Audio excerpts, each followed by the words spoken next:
இரண்டு ராஜாக்களின் புஸ்தகம். வேத புஸ்தகத்தை நாம் எடுத்துக்கொள்வோம். சில வாக்குகளை நாம் வாசித்து நாம் ஜெபிக்க போகிறோம். தேவனுடைய விடுதலையின் அபிஷேகம், விடுவிக்கிற வல்லமை, விடுவிக்கிற மகிமை, விடுவிக்கிற மேன்மைகள் நம்முடைய வாழ்வில் வெளிப்படுவதாக. இரண்டு ராஜாக்களின் புஸ்தகம் 3ஆம் அதிகாரம் 16ஆம் வசனத்திலிருந்து சில வசனங்கள் நம்ம வாசிக்க போறோம்.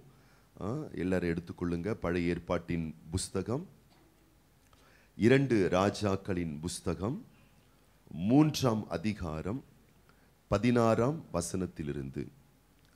அவன் கர்த்தர் உரைக்கிறது என்னவென்றால், இந்த பள்ளத்தாக்கில் எங்கும் வாய்க்கால்களை வெட்டுங்கள். சொல்லுங்க பார்க்கலாம். கர்த்தர் உரைக்கிறது, கர்த்தர் சொல்றாரு. என்னைக்கு ஒரு இக்கட்டு, ஒரு நெருக்கம், ஒரு வியாகுலம் இஸ்ரவேல் மக்களுடைய வாழ்வில் அதிகரித்ததோ, இதுவரைக்கும் பேசாத தேவனுடைய சத்தத்தை அவர்கள் கேட்க ஆரம்பிக்கிறார்கள். இங்க ஒரு பிரச்சனை என்னன்னா, தேசத்தில் பசுமை இல்லை, தேசத்தில் செழுமை இல்லை, தேசமெங்கும் வறண்டு போய் கிடக்கிறது, தேசமெங்கிலும் வளர்ச்சியும் மலர்ச்சியும் மகிழ்ச்சியும் இல்லாதபடி வறட்சி அதிகமாயிருக்கிறது. வறண்டு போன நிலையில் மக்கள் இருக்கிறார்கள். பல நேரத்தில் நம்ம வறண்டு போய் விடுகிறோம் இல்லையா? தாகத்தினால், அந்த தாகத்திற்கு தீர்வாய் இருக்கக்கூடிய தண்ணீரை பருகாதபடியினால் நாவும் தொண்டையும் வறண்டு போவது போல, நாம் எதிர்பார்க்கக்கூடிய நன்மைகள் அந்தந்த சமயத்தில் ரைட் டைமில் நம்ம பெற்றுக்கொள்ள முடியாத சில சந்தர்ப்ப சூழ்நிலைகள் வரும்பொழுது ஏமாற்றங்கள் என்னும் வறட்சி நம்மை மிக அதிகமாய் வியாகுலப்படுத்தி விடுகிறது. நாவும் தொண்டையும் வறண்டு போகும் பொழுது அது தண்ணீரை கேட்கிறது. அல்லேலூயா. வாழ்விலே சில சூழல்கள், நம் சில நன்மைகளை எதிர்பார்க்கிறோம். அப்ப இந்த நாவு வறண்டு போகும் பொழுது அதற்கு தண்ணீர் கொடுக்க வேண்டும். அப்பதான் தொண்டையும் நாக்கும் குளிர்ச்சி அடையும். அல்லேலூயா. ஆமா. அப்படி நாவும் தொண்டையும் வறண்டு போகும்போது சாதத்தை எடுத்துட்டு வந்து நீங்க முன்னாடி வச்சிங்கன்னு வச்சுக்கொள்ளுங்களேன், கடுப்பாயிரும். சரி, சாதத்தை கொண்டு வந்து வச்சா இப்போ தண்ணி தான் தேவைப்படுது. சரி, சாதத்தை கொண்டு வச்சா கடுப்பாகிறாங்க. சரின்னு சொல்லிட்டு ஒரு காசை கொண்டு வந்து வச்சா என்ன நமக்கு பெருசா தேவைப்படும்? தண்ணி தான் தேவைப்படும். அப்போ அந்த நேரத்தில் அந்த தாகம் தணிக்கப்படும் பொழுது உள்ளமும் மனமும் தொண்டையும் நாவும் குளிர்விக்கப்படுகிறது. இங்கே மக்களுக்கு தண்ணீர் இல்லாத ஒரு நிலை வருகிறது. பஞ்சம் மிகுதி ஆகிறது, தேவைகள் பூர்த்தியாக்கப்படவில்லை, அடிப்படை ஆகாரத்திற்கு தட்டுப்பாடு வந்து விடுகிறது. சொல்லுங்க பார்க்கலாம். அடிப்படை ஆகாரம், ஆகாரம் இல்லைன்னா, சோறும் நீரும் இல்லைன்னா என்ன ஆகும் தெரியுங்களா? இன்னைக்கு நம்ம என்னெல்லாம் ஜெபம் பண்ணிட்டு இருக்கோம்? வேலை வேணும்னு ஜெபம் பண்ணிட்டு இருக்கோம். யோசித்து பாருங்க. கல்யாணம் வேணும்னு ஜெபம் பண்றோம், வீடை கட்டணும்னு ஜெபம் பண்றோம், குழந்தை பிறக்கணும்னு ஜெபம் பண்றோம் இல்லையா? ஒரு வாகனத்தை வாங்கணும், இன்னும் நம்ம ஜெபம் பண்றோம். நான் சொல்லட்டுமா, நீரும் சோறும் இல்லைன்னா எதுக்காக ஜெபம் பண்ணுவோம்? புரியலையா? ஏன்? நீர் சோறு இருந்தாதான் உங்களுக்கு காரே தேவைப்படும், நீர் சோறு இருந்தாதான் கல்யாணமே தேவைப்படும். இந்த அடிப்படை இல்லைன்னா வேற எது இருந்தாலும் என்ன பண்ண முடியாது? உடம்புல தெம்பு இருக்காது. தெம்பு இல்லாம நீங்க எதை எடுத்து நீங்கள் அனுபவிக்க முடியும்? அப்ப இவர்களுக்கு என்ன பிரச்சனை? நீரும் இல்லை, சோறும் இல்லை. அடிப்படை தேவையே அடி வாங்கிக்கிட்டு இருக்கு. நான் சொல்லட்டுமா, இந்த சமயத்தில் கர்த்தர் பேச ஆரம்பிக்கிறாராம். அல்லேலூயா. கர்த்தர் உரைக்க ஆரம்பிக்கிறாராம். ஒரு வாழ்க்கையிலே ஒரு நெருக்கடிகள் வந்தவுடனே தேவ பிள்ளைகள் செய்ய வேண்டியது என்ன? கர்த்தருடைய சத்தத்தை கேட்பதற்கு ஆவல் கொள்ள வேணும். உலக மாந்தர்களுக்கு நெருக்கம் எங்கே அழைத்து கொண்டு செல்லுகிறது? மன அழுத்தத்துக்குள் அழைத்து கொண்டு செல்லுகிறது. ஒரு நெருக்கடிகள், ஒரு சிரமங்கள், கஷ்டங்கள் வாழ்வில் வந்தால் உலக மாந்தர்களுக்கு 4 வழிகள் தான் தெரியும். கிழக்கு, மேற்கு, வடக்கு, தெற்கு. சித்தப்பா, பெரியப்பா, சிங்கப்பூர்ல இருக்கக்கூடிய சித்தி, துபாயில் இருக்கிற தொத்தா, கொஞ்சம் வசதியா இருக்கக்கூடிய அண்ணா, இவங்க தான் கண்ணுக்கு வந்துட்டு அப்படி போவாங்க. ஆனா அவங்கள என்ன சொல்றாங்க? நாளைக்கு வா பார்த்துக்கலாம், அப்பாளிக்கு பார்த்துக்கலான்னுவாங்க. ஆனா தெய்வ பிள்ளைகள் 4 திசைகள் மூடினாலும் சங்கடம் அடைய வேண்டிய அவசியம் இல்லை. 5வது வழி எப்பொழுதும் நமக்காக திறக்கப்பட்டிருக்கிறது. அதுதான் இயேசுவே வழி. அவருடைய செவிகளும் அவருடைய கண்களும் நம்மேல் எப்பொழுதும் இருந்துகிட்டே இருக்கு. அப்ப சங்கடங்கள் வருவதனுடைய சமாசாரம் என்ன? சமூகத்தை நான் தேட வேண்டும் என்றதான ஒரு சிக்னல். ஏன் இந்த நெருக்கடி வந்தது? ரொம்பலாம் போட்டு மண்டையை குழப்பிக்காதீங்க. ஏன் இந்த தேவை வந்தது? ஏன் ரொம்ப காலதாமதமாகுது அது அப்படின்னு சொல்லிட்டு எல்லாரும் என்ன பண்றாங்கன்னா சமூக வலைதளத்தை நாடுகிறார்கள். ஏன் இந்த வயிற்று வலி? சோசியல் மீடியாவில் போய் பாரு. ஏன் இந்த பற்றாக்குறை? ஆமா, ஒரு மாதத்துல பிசினஸ் பண்ணி எப்படி காசு சம்பாதிக்கிறது? சோசியல் மீடியால பாரு, சொல்லி கொடுக்குறாங்க. ட்ரிக்ஸ் என்ன? Point number 1, point number 2, point number 3, எல்லாத்துக்கும் சமூக வலைதளம் இப்போ வந்துருச்சு. ஆனா நான் சொல்றேன், சமூக வலைதளங்கள் தீர்க்காத பிரச்சனைகள் தேவ சமூகம் நமக்கு தீர்த்து வைக்க போதுமானதா இருக்கிறது. அந்த சங்கடங்கள் சொல்லும் செய்தி என்ன? சமூகத்தை இன்னும் நாடு. நாடிட்டு தானப்பா இருக்கிறோம், இன்னும் பத்தாது, இன்னும் அதிகமா நாடு. தேடிக்கிட்டு தானே இருக்கிறோம். கர்த்தரை தேடுகிறவர்களுக்கு சத்தமா தான் சொல்லுங்களேன். அப்ப நன்மை குறைவுபடுதுன்னா என்ன அர்த்தம்? புரிஞ்சிருச்சு உங்களுக்கு?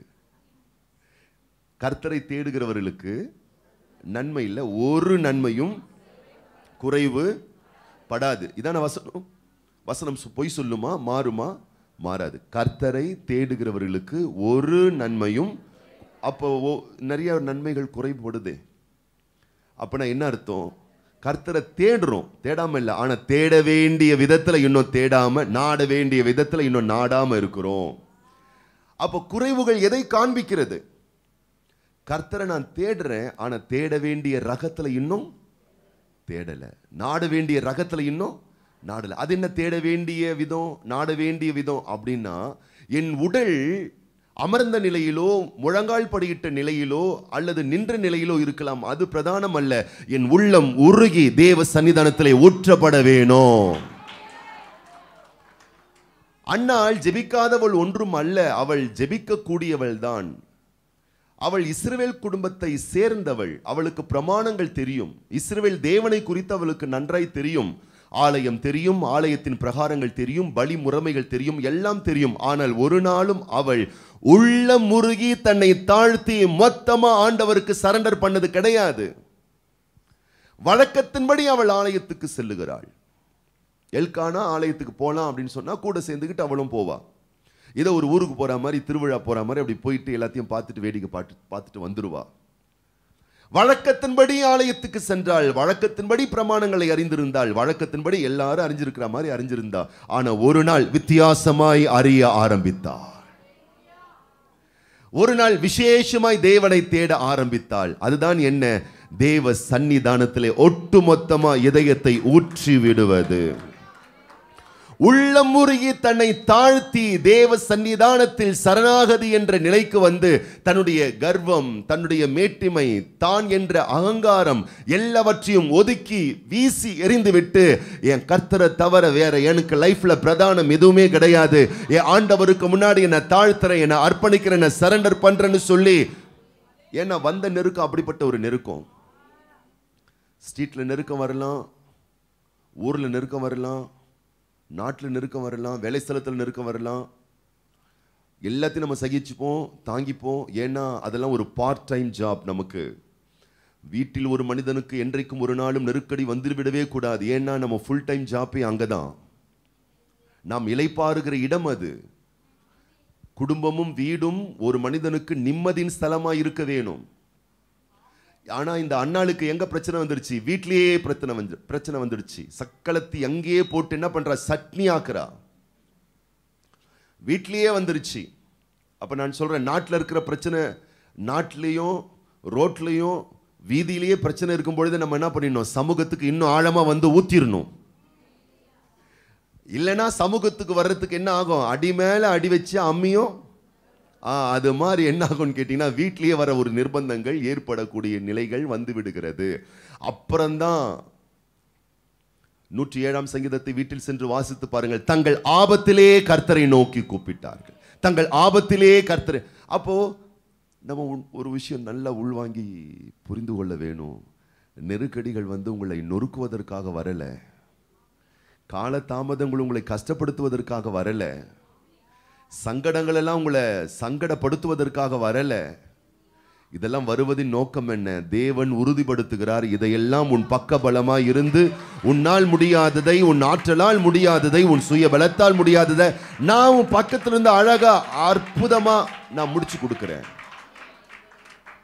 நீ என்னை பார், நீ என்னை இன்னும் சார்ந்து கொள். ஒரு குறிப்பிட்ட லெவலுக்கு எல்லாமே போகும்.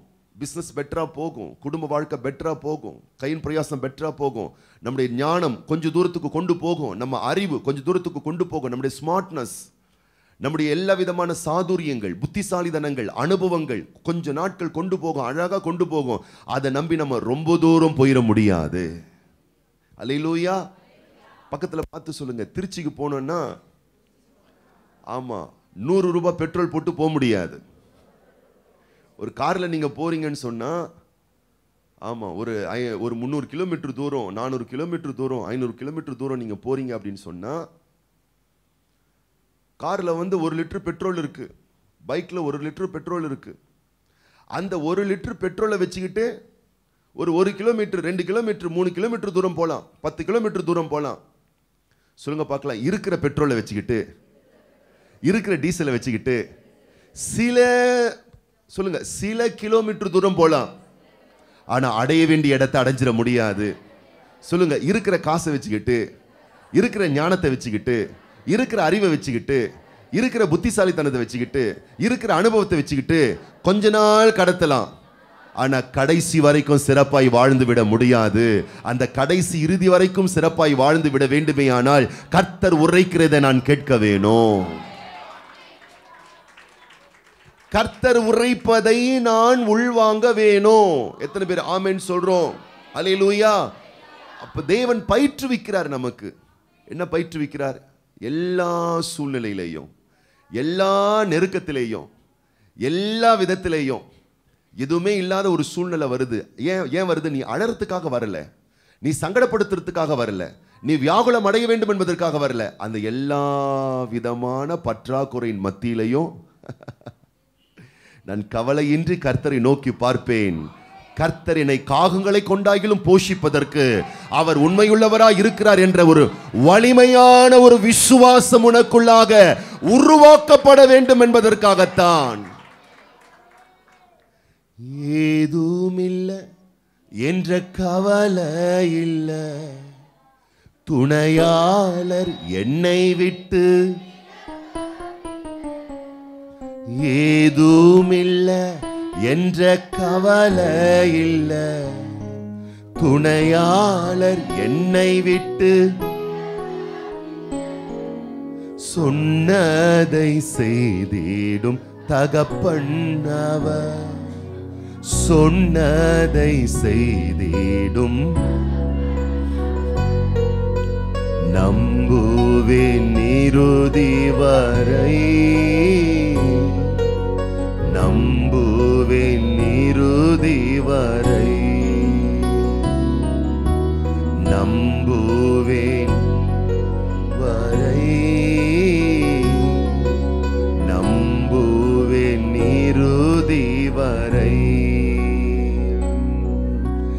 ஏதுமில்ல என்ற கவலை இல்ல, துணையாளர் என்னை விட்டு.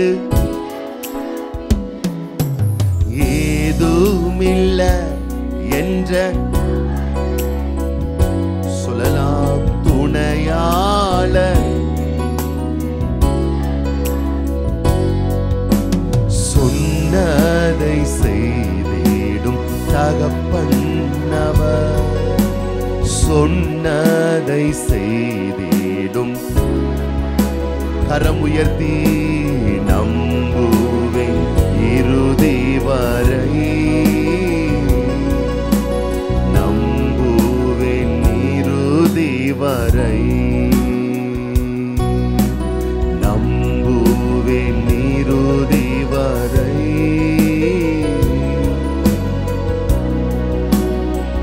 இறுதி வரை.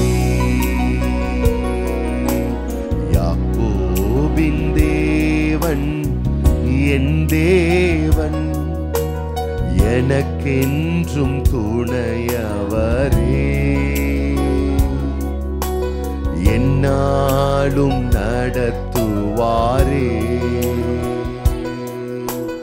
யாக்கோபின் தேவன் என் தேவன், எனக்கென்றும் துணையவரே, என்னாலும் நடத்துவாரே. ஏதுமில்ல ஏதுமில்ல. தேவ பிள்ளையை இன்றைக்கு நீ போய்கொண்டிருக்கிற நிலையில சில பற்றாக்குறைகளை நீ சந்திக்கிற ஒரு நிலையா இருந்தாலும் சொல்லுங்க, ஏதுமில்ல. குறைகள் இருந்தாலும் கவலைப்படாமல், விலகவில்லை சொன்னதை செய்திடும் தகப்பன். சொல்வோம், சொன்னதை செய்திடும். கரம் உயர்த்தி நம்புவேன் இறுதி வரை, நம்புவேன் இறுதி வரை, நம்புவேன் இறுதி வரை,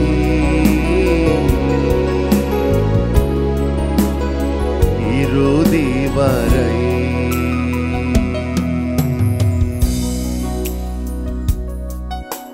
எங்கேயும் தண்ணி இல்லை, ஒரே பஞ்சமும் பற்றாக்குறையும் இருக்கும் பொழுது, என்ன செய்வதென்று அங்கலாய்க்கும் பொழுது தேவன் பேசுகிறார், என் ஜனமே நான் உன்னோடு கூடவே நான் இருக்கிறேன்.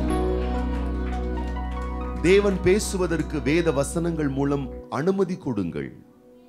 தேவன் பேசுவதற்கு என்ன வேணா பேசுங்க ஆண்டவரே, நான் கேட்கிறேன்னு திறந்த புத்தகமாய், திறந்த இருதயத்தோடு, திறந்த மனதோடு, திறந்த சிந்தனையோடு இருங்க. அது ஒரு ஊழியக்காரர் மூலமா கூட வரலாம், வேதத்தை வாசிக்கும் பொழுது வரலாம். உங்களுக்கு எப்படி இருக்கக்கூடாது, இல்லைன்னா குற்றம் மாதிரி வருது, குற்றம் மாதிரி அந்த இடத்துக்கே நீங்க போயிடக்கூடாது. அல்லேலூயா. என்னை இன்னும் கூட சரிப்படுத்துங்கப்பா, என்னை இன்னும் கூட பலப்படுத்துங்கப்பா, என்னை இன்னும் கூட நிலைவரப்படுத்துங்கப்பா. அல்லேலூயா. என்னை இன்னும் கூட பண்படுத்துங்கப்பா. நீங்க எந்த அளவுக்கு உங்களை ஒப்பு கொடுத்துக்கிட்டே இருக்கீங்களோ, நான் சொல்றேன் தேவ பிள்ளையே, நீ பொன்னாக விளங்கி கொண்டே இருப்பாய், நீ பொன்னாக மாறிக்கொண்டே இருப்பாய்.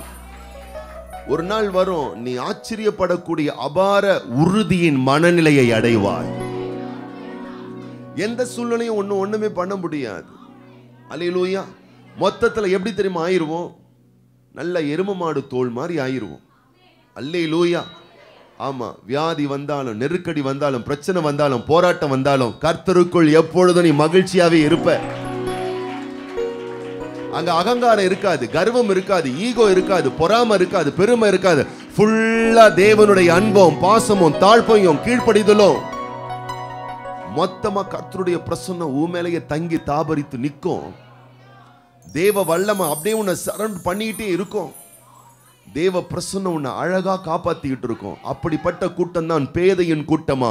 வேதம் சொல்லுகிறது, அவர்கள் பேதையாய் இருந்தாலும் அந்த வழியை தெரிந்து கொள்ளுகிறவர்கள் திசை கெட்டு போவதே கிடையாது. ஏன்னா கர்த்தரே அவர்களுக்கு நித்திய வெளிச்சமாய் இருப்பார்.